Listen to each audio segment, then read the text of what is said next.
Hello everyone. तो भाई सबका दोबारा से स्वागत है इस सीरीज में जिसमें हम लोग डिस्कस कर रहे हैं एनसीईआरटी। हम डिस्कस कर रहे हैं एनसीईआरटी के जो क्वेश्चन दिए गए हैं, एनसीईआरटी में एक्सरसाइज दी गई हैं, सॉल्व क्वेश्चन दिए गए हैं, उसमें से कौन कौन से हमारे लिए इंपॉर्टेंट हैं अगर हम बोर्ड के पॉइंट ऑफ व्यू से देखें। तो हम प्रीवियस 10 ईयर उठा रहे हैं, सीबीएसई का जो प्रीवियस ईयर का पेपर है उससे हम मैच करते जा रहे हैं कि कौन कौन से क्वेश्चन आ रहे हैं या किस टाइप के क्वेश्चन आ रहे हैं, वो हम देख रहे हैं। इसके अलावा हम ये भी देख रहे हैं कि एनसीईआरटी के अलावा कौन से क्वेश्चन आ रहे हैं, अगर हमें वो करने तो कौन से क्वेश्चन हमें एक्स्ट्रा करने चाहिए।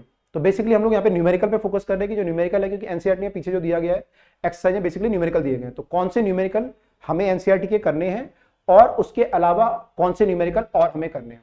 तो कई बच्चे कह रहे हैं कि सर हमें पहले मालूम ही नहीं था कि कौन से चैप्टर में क्या दिया हुआ है, कितना दिया हुआ है और कौन सा हमें करना है, क्या करना है। तो इस सीरीज से उनकी काफी हेल्प हो रही है, उनको पता चल पा रहा है कि कहाँ पे कौन कौन से क्वेश्चन है, कौन से इंपॉर्टेंट है, कौन से अनइंपॉर्टेंट है, एनसीईआरटी में क्या दिया गया है और एनसीईआरटी से अलावा बोर्ड में क्या पूछा गया है। तो इस सीरीज में चलते चलते हम लोग अब पहुंच चुके हैं चैप्टर नंबर 5।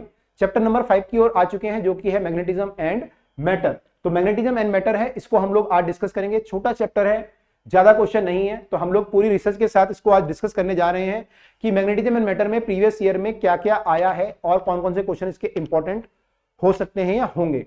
तो let us start with the solved example. पहले सॉल्व्ड एग्जांपल से देखते हैं, यहाँ पे स्टार्ट करते हैं। तो देखते हैं पहला एग्जांपल कौन सा है। फिफ्थ चैप्टर है, तो पहला एग्जांपल 5.1 कौन सा है, यहाँ पे देखते हैं 5.1 ये वाला एग्जांपल है, जिसमें कि थ्योरेटिकल क्वेश्चन है कि अगर हम मैग्नेट को काटेंगे तो क्या होगा इसमें, अगर हम लेंथ के अलोंग काटेंगे और इसको काटेंगे तो कैसे कैसे से मैग्नेटिक प्रॉपर्टी में क्या क्या फर्क पड़ेगा, ये डिस्कस किया गया है। तो ये कॉन्सेप्चुअल क्वेश्चन है, इसको मैं ओके की सीरीज में रखूंगा, आप कर सकते हैं, अगर आपके प्रैक्टिस करना चाहें तो कर सकते हैं। ओके में इसको मैं रखना चाहूंगा। ओके अंदर ये होता है मतलब आप कर सकते हो, इंपॉर्टेंट में नहीं है ये, लेकिन ओके है, मतलब इंपॉर्टेंट वो होते हैं जो सीबीएसई में अब तक आए हैं और जो बार बार आ रहे हैं। और ओके में उसको रखता हूं, मतलब कि हो सकता है ये आ जाए, सीबीएसई में अब तक नहीं आया, लेकिन सीबीएसई वाले कुछ भी कर सकते हैं। तो अगर आप मान लो एक एवरेज स्टूडेंट हो या अबव एवरेज हो तो आपको सारे क्वेश्चन ही करने चाहिए लगभग। लेकिन अगर मान लो बिल्कुल अगर हालत खराब है, पतली है, कई बच्चों की पतली होगी हालत, तो फिर इंपॉर्टेंट पे ज्यादा फोकस करें और उससे रिलेटेड क्वेश्चन ज्यादा करें। तो पहला क्वेश्चन हमने ओके में रखा है। अगला क्वेश्चन अगर हम देखें तो अगला क्वेश्चन हमारे सामने ये है, यहाँ पे मैग्नेटाइज निडल, एक जो निडल है वो अलग अलग पोजीशन पे रखी गई है और फिर अलग अलग इसमें पॉइंट पूछे गए हैं कि कहाँ पे हमारा सिस्टम इक्विलिब्रियम में है, कौन सा सिस्टम स्टेबल इक्विलिब्रियम है, कौन सा अनस्टेबल है। तो स्टेबल अनस्टेबल समझने के लिए क्वेश्चन ठीक है, अच्छा है, तो इसको भी मैं ओके में ही रखूंगा, क्योंकि सीबीएसई इस पे भी ज्यादा नहीं गई है, लेकिन प्रैक्टिस के लिए ठीक है। फिर बात करते हैं अगला क्वेश्चन 5.3 है, इसमें भी मैग्नेटिक फील्ड लाइन के बारे में डिस्कस किया गया, अलग अलग केस दिए गए हैं और फिर यहाँ पे बातें पूछी गई हैं कि कैसे जो है मैग्नेटिक फील्ड ऑफ लाइन कौन सी जो है पॉसिबल हो सकती है, नहीं हो सकती है, कौन सी जो है रॉन्गली यहाँ पे बनाई गई है। तो ये भी कॉन्सेप्चुअल क्वेश्चन है, इसको भी मैं ओके में रखूंगा, इसको भी आप जस्ट देख सकते हो फॉर द प्रैक्टिस। इस चैप्टर में वैसे मैं बोलूं तो दो क्वेश्चन इंपॉर्टेंट हैं जो मैं आपको दिखाऊंगा, केवल दो क्वेश्चन ऐसे हैं जो इंपॉर्टेंट हैं, जो कि सीबीएसई में आ रहे हैं न्यूमेरिकल पॉइंट ऑफ व्यू से। थ्योरेटिकल तो काफी सारी चीजें आ रही हैं, आप थ्योरी में पढ़ोगे, लेकिन जो न्यूमेरिकल पॉइंट ऑफ व्यू से दो चीजें इंपॉर्टेंट है, मैं आपको बताऊंगा कौन से हैं। तो अगला क्वेश्चन अगर हम देखें तो ये क्वेश्चन है हमारा 5.4। 5.4 जो है ये भी जो है मैग्नेटिक फील्ड ऑफ लाइन के से डिस्कशन है और ये बोल रहा है कि क्या ये कॉन्सेप्चुअल क्वेश्चन है, मतलब कि क्या मैग्नेटिक फील्ड ऑफ लाइन को मैग्नेटिक फोर्स ऑफ लाइन बोल सकते हैं, इस टाइप के क्वेश्चन है। इसको भी मैं ओके में रखूंगा, ये भी आप प्रैक्टिस के लिए कर सकते हो, कॉन्सेप्ट आपके बन सकते हैं इससे, बाकी तो ठीक ही ठीक है। ठीक है, अगला क्वेश्चन न्यूमेरिकल है, ये इसमें जो है न्यूमेरिकल वैल्यू कुछ पूछी गई है कि अगर हमें एच निकालना हो, एम निकालना हो, बी निकालना हो एक सॉलिनॉइड में, तो कितना कितना उसका वैल्यू आएगा, ये निकाला गया है। इस पे भी सीबीएसई भी गई नहीं है, हालांकि न्यूमेरिकली सही है, वैसे क्वेश्चन बन सकता है इससे, तो इसको मैं ओके में रखूंगा, इसको मैं ओके में ही काउंट करूंगा, राइट। अब देखिए अगर हम अनसॉल्व्ड की तरफ आए, अनसॉल्व्ड क्वेश्चन में अगर हम देखें यहाँ पे जो एक्सरसाइज है, तो मेरे ख्याल से यहाँ पे 7-8 क्वेश्चन है हमारे सामने, 9 क्वेश्चन है। तो पहला क्वेश्चन देखिए क्या है, यहाँ पे पहला क्वेश्चन जो है शॉर्ट बार्ट मैग्नेट रखी हुई है, कुछ एंगल थीटा पे एक्सटर्नल फील्ड लगाया और इस पे टॉर्क लग रहा है। तो ये क्वेश्चन मैं गुड में रखूंगा, क्योंकि इस टाइप के क्वेश्चन मैंने इस टाइप के आ रहे हैं, एग्जैक्टली तो नहीं बोलूंगा, पर मैंने ये प्रैक्टिस के लिए ठीक है। अगर आप इसे करेंगे तो गुड में इसे मैं काउंट करूंगा। इंपॉर्टेंट अगर आप देखेंगे तो ये वाला इंपॉर्टेंट है, अगले वाला शॉर्ट बार मैग्नेट है, इसकी जो है मैग्नेटिक मूवमेंट दिया गया है, place in the uniform magnetic field 0.15 Tesla. तो बार को फ्री छोड़ा गया तो स्टेबल इक्विलिब्रियम अनस्टेबल इक्विलिब्रियम कहां पे होगा, पोटेंशियल एनर्जी क्या होगी, ये सब बात यहां पे दी गई है। तो ये ऑलरेडी सीबीएसई जो है इस टाइप के क्वेश्चन में जा चुकी है, तो इसको मैं इंपॉर्टेंट में काउंट करूंगा। अगला क्वेश्चन है कि एक सॉलिनॉइड है, सॉलिनॉइड के में जो है मैग्नेटिक एरिया दिया गया है, इसका करंट दिया गया है, और ये बोला है कि ये सॉलिनॉइड जो है मैग्नेट की तरह कैसे एक्ट करेगी वो आपको बताना है इसमें, और इसका मैग्नेटिक मूवमेंट कितना होगा ये निकालना है। तो ये भी आप निकाल सकते हो, ज्यादा डिफिकल्ट नहीं है। मैग्नेटिक फील्ड आपको आता है, म्यू नॉट एन आई होता है, मैग्नेटिक मूवमेंट निकालना फिर उसका, तो वो आप निकाल सकते हो।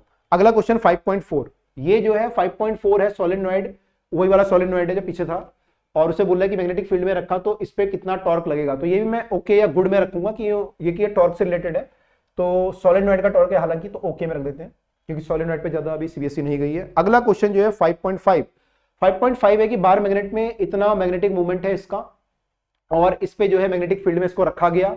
मैग्नेटिक फील्ड में हमने जब रखा तो इस पे कितना वर्क डन आपको करना पड़ेगा, इसको अलाइन करने के लिए मैग्नेटिक मूवमेंट के परपेंडिकुलर अपोजिट डायरेक्शन में टॉर्क कितना लगेगा, ये सब बातें यहाँ पे पूछी गई हैं। तो ये सब चीजें ऑलरेडी सीबीएसई पूछ चुकी है, इसको मैं इंपॉर्टेंट में रखूंगा। सीबीएसई ने 2018 में सिमिलर क्वेश्चन पूछा था, वैल्यू चेंज थी थोड़ा, ये वाली वैल्यू यहाँ पे चेंज थी, तो बाकी ये क्वेश्चन सिमिलर ऑलरेडी आ चुका है, तो ये मैं इंपॉर्टेंट क्वेश्चन में रखूंगा। तो दो क्वेश्चन अभी इंपॉर्टेंट मैंने रखे, 5.2 एंड 5.5। 5.6 की अगर बात करें, 5.6 जो है वो सॉलिनॉइड का क्वेश्चन है, सॉलिनॉइड को सस्पेंड किया गया, मैग्नेटिक मूवमेंट दोबारा पूछा गया है, टॉर्क पूछा गया, तो कर सकते हैं ओके या गुड में रख सकते हैं इस क्वेश्चन को। शॉर्ट बार मैग्नेट है, दोबारा जो है मैग्नेटिक मूवमेंट इसका दिया गया है और मैग्नेटिक फील्ड में रखी गई है, तो इसमें लिखा है कि 10 सेंटीमीटर दूर एक्सियल लाइन पे, इक्वेटोरियल लाइन पे मैग्नेटिक फील्ड कितना होगा। तो एक्सियल लाइन और इक्वेटोरियल लाइन का फॉर्मूला है, इसको मैं ओके में रखूंगा क्योंकि अभी इसमें भी ज्यादा नहीं गए न्यूमेरिकल में हम लोग, माने सीबीएसई।